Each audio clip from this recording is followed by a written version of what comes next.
మనకి ఎల్లప్పుడూ ఐశ్వర్యం లభిస్తూనే ఉండాలంటే, దరిద్రం అనేది లేకుండానే ఉండాలంటే, ఎప్పుడూ డబ్బులు బాగా వస్తూనే ఉండాలంటే మన ఇంట్లో కొన్ని వస్తువులు ఉండాలని పరిహార శాస్త్రంలో చెప్పడం జరిగింది.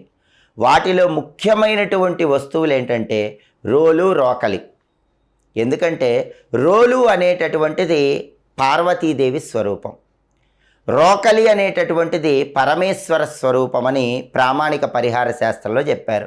ఏ ఇంట్లో అయితే రోలు, రోకలి ఉంటాయో ఆ ఇంట్లో శివపార్వతుల అనుగ్రహం వల్ల ఎప్పుడు ఐశ్వర్యం ఉంటుంది. అయితే రోలు, రోకలి ఇంట్లో ఉన్న వాళ్ళు విడివిడిగా ఉంచవద్దు.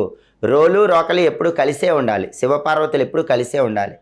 ఒక ఇంట్లో శుభకార్యక్రమం కోసం పసుపు దంచితే రోట్లో అతి తొందరలోనే ఇంకా శుభ కార్యక్రమాలు జరుగుతూ ఉంటాయి. అంతటి శక్తి రోలు, రోకలికి ఉంటుంది.